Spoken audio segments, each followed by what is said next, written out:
Okay, so a couple of people wanted to know why I haven't gave up on music, um, and why I still do this, and why I still put effort into it. Um, I got several reasons on why I still do this. One is because uh, I love doing this. I love making music. You know what I'm saying? I always loved music growing up. Listening to Michael Jackson and Prince, and dancing in the living room with my mother and sister and them in the mornings before going to school. It made me feel good, and just um, seeing my mother being happy, listening to music and dancing. I just, I fell in love with music. But I played football, um, so I really wasn't, trying to like play an instrument and stuff like that. Me and my cousins, we used to freestyle every time we see each other, because I stayed in LA and my cousins, they moved to Bakersfield where I stay now. I live in Bakersfield, California. So every time we would see each other, we would just freestyle, just to freestyle. You know what I'm saying? All for fun. And this before instrumentals was even like, before you can even get an instrumental, like, you know what I'm saying? Like, we were young or whatever, so we couldn't just go on the computer and get an instrumental. You have to have like go to the record store and stuff. So we were just rapping off of beats that people was already rapping off of, like Biggie or Tupac or whatever, Ice Cube or whatever. So, you know, that's where my love for music um, come from. Even if I stop making beats today, I'm gonna be a hip hop head, and I'm just, it's just my part of my life. You know what I'm saying? It's part of my life. It's like I can't even, you know. It's like, it's like with no music, it's like not eating food. Like I would, be, die or whatever, because I won't be able to hear. I gotta have music in my life. It picks me up. Even now, before I leave work, I'm playing music. I'm bumping music on the way to work. Even though I don't feel like being at work, I'm bumping music to, you know what I'm saying? I'm in my car, and I know people were looking at me like, look at this fool, but it get me, it get me through the day. It get me through the day. It helps me, get through hard times. Certain songs, if you a hip hop head or music head or whatever, if you like hip hop, R&B, or country or whatever, um, music, it just gets you through your day. So that's why I haven't, gave up on it. But I'm doing better now with producing. My music is starting to sound way better than uh, before, because I'm from the West Coast. So West Coast beats and trap beats, and South beats and dark trap beats, they sound different. So coming from the West Coast, you would think like, man, you gotta make West Coast beats, but no, I don't. I fell in love with trap. I fell in love with the Future, the 21 Savage, the Metro Boomers, the Drakes. You know what I'm saying? I fell in love with that sound, and so I just decided that's the way I I wanted to go. And when I was making West Coast beats and trying to make West Coast beats, my beats was like whack. Like, I had some whack beats, like, like, oh man, I had some whack beats. You know what I'm saying? And um, I had a young crew. We never really got anywhere, but things happen for a reason. But I had a young crew, and I was trying to make West Coast beats, and they were bumping. This the time when Tiger and was it Tiger and Drake? Motto. Yeah, I think it's Tiger and Drake. The Motto, yeah, the Motto song. So they would always bump that. They was making songs off that, and they didn't want to really rap to my beats. You know what I'm saying? And they was rapping off the homie Scorpio beats, and I his beats was harder than mine at the time. You know what I'm saying? So they were rapping. They wanted his beats bad. Nobody wanted my beats. So I felt bad. It was a bad time. I was like real down and depressed or whatever. Like, um, you know, I just couldn't make that sound that I wanted. You know what I'm saying? I wasn't uh, on Scorpio level, and I wasn't on other people level. And my beats was bad.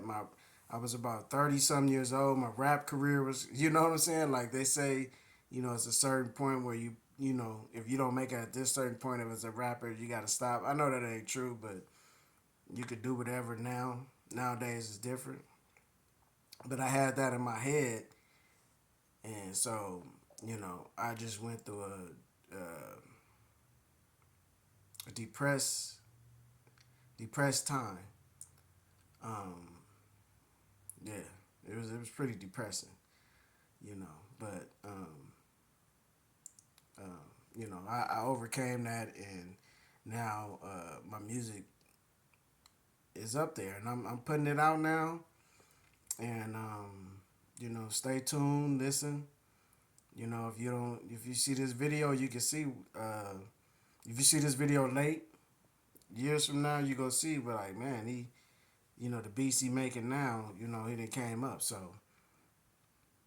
um, yeah.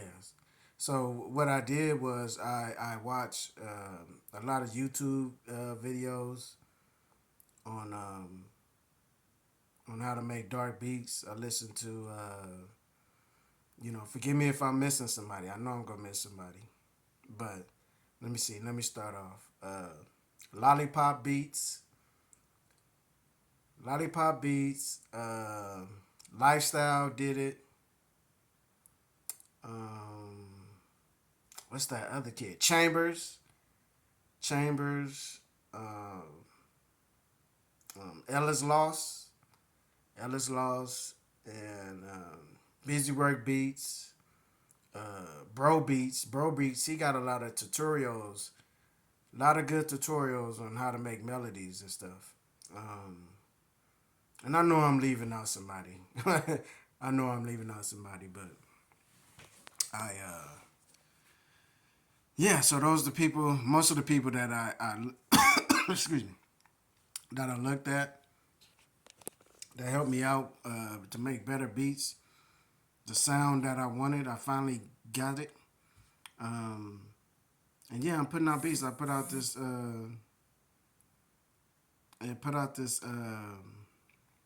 beat tape called "She for the Streets." I put it out on 420, and I named it "She for the Streets" because 420, Mary Jane, she for the streets. You get it? So uh, that's the first beat tape, and I'm gonna be coming out with more beat tapes, and I'm just gonna be dropping beats. I'm not holding back. That was another mistake I made.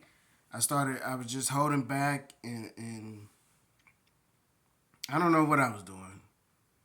To tell you the truth, I was holding back, just making beats, making beats, making beats, making beats, and never putting them out. And if you're looking at this, if you're a producer, man, just put them out. Whether they're good or bad, just put them out. Build your YouTube page and just put it out, man. I mean, you never know who might like it. Even if they don't like it, you can ask them, hey, what do you like about it? What part do you like? I'll remake the whole thing for you. That's another thing you can do. Um, so so yeah, so what I'm saying, I'm gonna be putting out more beats. I'm starting to learn this YouTube thing, and it's a little difficult with me. I'm not really a computer person. The only reason why I'm on the computer is because that's how I do my beats. Um, but yeah, it's more coming. Um, if I could think of any more mistakes that young producers that y'all should. Oh, That's one person I just thought about. Bolo, Bolo the producer. He's an older guy, and he talked he gets the young crowd and he gets the older crowd, and he kind of put them all together, and he talk about being old and he talk about being young, and um, his channel really helped out too.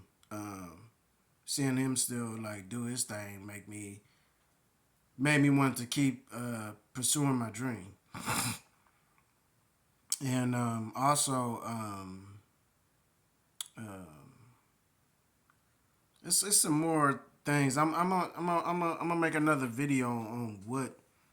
I'm gonna wait till I put out some more music, more beats, and then I'm gonna let you guys know what plugins I use, um,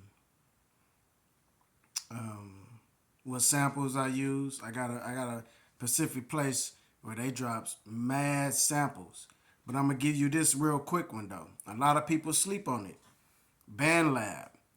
BandLab, you can get loops on BandLab.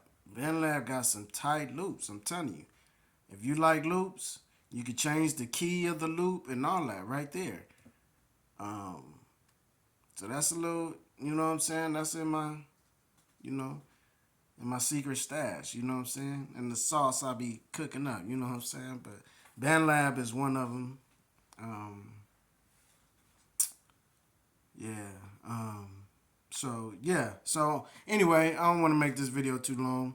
Um, yeah, I'm putting out some more beats, and right now I'm in the process of trying to find another place. So that's kind of stressing me out right now. So it's kind of taken away from. It's kind of hard to make beats when you're stressed out. You know what I'm saying? So I'm trying to get that beat. Hey, I gotta live somewhere. You know what I'm saying? I can't make beats on the street. So yeah, I'm trying to work that out, and you know. That's another thing with producers. You gotta learn. You gotta know that within making music and your time with music, you gotta handle other business too at the same time. And I'm an older cat, so I gotta go to work. You know what I'm saying? I don't hate on young producers. I tell young producers, if somebody's helping you, like parents or uncles or nieces, I mean parents, uncles, aunties or whatever, if they helping you out, use that as an advantage. Not like use them, but use the advantage of somebody helping you, and take control, and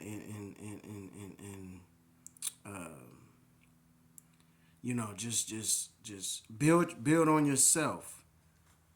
Um, yeah, because once you're on your own, it gets a little stressful. It gets a little stressful. So, yeah, I always tell young people, when somebody helping you, um, take advantage of it. Not advantage of the person, but advantage of the moment where you're able to do other things that you might not be able to do when you're on your own. You know what I'm saying? Because you got to go to work. You gotta do other things. If you got kids, you gotta take care of your kids. So well. But anyway, man, that's it, man. Check me out. Uh, yeah, check me out, man. I'll be putting on more beats. You can go to BeatStars if you wanna get a lease on some of the beats. It's Queso, Queso, capital Queso,